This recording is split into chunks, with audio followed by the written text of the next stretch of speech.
TV. అన్నం వడకట్టిన గంజిని పారబోయకుండా అందులో కాస్త ఉప్పు నిమ్మరసం కలిపి తాగేవాళ్ళు. దీంతో బియ్యంలో ఉండే పోషకాలు శరీరానికి బాగా అందేవి. అయితే ప్రస్తుత కాలంలో గంజిని ఎవరూ వాడటం లేదు. అసలు గంజి వార్చే విధానం కూడా తగ్గిపోయింది. దానికి బదులుగా రైస్ కుక్కర్లు వచ్చేసాయి. అయితే మీరు ఎప్పుడైనా అన్నం వాడుతూ వార్చిన గంజిని రుచి చూసారా? ఇందులో శరీరానికి కావలసిన ఎన్నో పోషకాలు ఇమిడి ఉన్నాయి. అలాంటి గంజి తాగడం వల్ల ఆరోగ్యకరమైన ప్రయోజనాలు అందుతాయని, మరీ ముఖ్యంగా మధుమేహులకు మేలు చేస్తోందని పోషకాహార నిపుణులు చెబుతున్నారు. అవేంటో ఇక్కడ తెలుసుకుందాం. మధుమేహంతో బాధపడే వారికి ఉడికించిన బియ్యపు నీరు ఉపయోగకరంగా ఉంటుంది. రక్తంలో చక్కెర బరువును తగ్గించడంలో కూడా గంజి ఎంతగానో ఉపయోగపడుతుంది. అన్నం వండేటప్పుడు తీసివేసిన గంజి శరీర శక్తిని పెంచడంలో గొప్ప పాత్ర పోషిస్తుంది. అందువల్ల చాలా మంది ప్రజల ఆహారంలో ఇది ఒక ముఖ్యమైన స్థానాన్ని ఆక్రమించింది. శరీరాన్ని హైడ్రేటెడ్ గా ఉంచుకోవడం చాలా ముఖ్యం. బరువు తగ్గడానికి ప్రయత్నిస్తున్నప్పుడు ఇది మరింత ముఖ్యమైనది.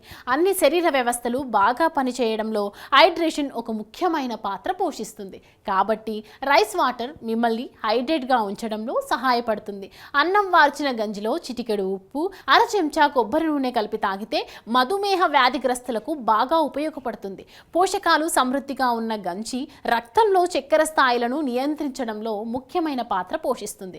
అలాగే ఒక గ్లాస్ గంజిలో చిటికెడు ఉప్పు వేసి తాగడం వల్ల డయేరియా సమస్య నుంచి బయటపడొచ్చు. అంతేకాకుండా ఇన్ఫెక్షన్స్ దరికి చేరవు. ఎముకలు గట్టిపడాలంటే రోజు గ్లాసు గంజి తాగండి. ముఖ్యంగా మహిళలు రెగ్యులర్గా గంజి తాగితే రక్తహీనత సమస్య రాకుండా ఉంటుంది. బియ్యంతో తీసిన గంజి మాత్రమే కాకుండా ఇతర ధాన్యాలు, చిరుధాన్యాల ద్వారా తయారు చేసిన జావ వల్ల కూడా అనేక రకాల ఆరోగ్య ప్రయోజనాలు ఉన్నాయి. బరువు తగ్గాలనుకునే వాళ్లకు గంజి మంచి ప్రత్యామ్నాయం. క్యాలరీస్ తక్కువగా ఉండటం వల్ల శరీరంలో కొవ్వు పెరగదు. ఫైబర్ కంటెంట్ అధికం కాబట్టి త్వరగా ఆకలి వేయదు. అందుకే ప్రతిరోజు గంజి కానీ జావ కానీ తయారు చేసుకొని ఉదయం తాగితే మంచి పోషకాహారంగా బరువు తగ్గించేందుకు పనిచేస్తుంది. ఆధునిక జీవితం, అనారోగ్య సమస్యలు ప్రతి ఒక్కరికి ఏదో ఒక తెలియని సమస్య. చిన్న చిన్న చిట్కాలతో మంచి ఆరోగ్యాన్ని మీ సొంతం చేసుకుందాం అనుకుంటున్నారా? ఇంకెందుకు ఆలస్యం, వెంటనే మా యోయో హెల్త్ ఛానల్ ని సబ్స్క్రైబ్ చేసుకోండి.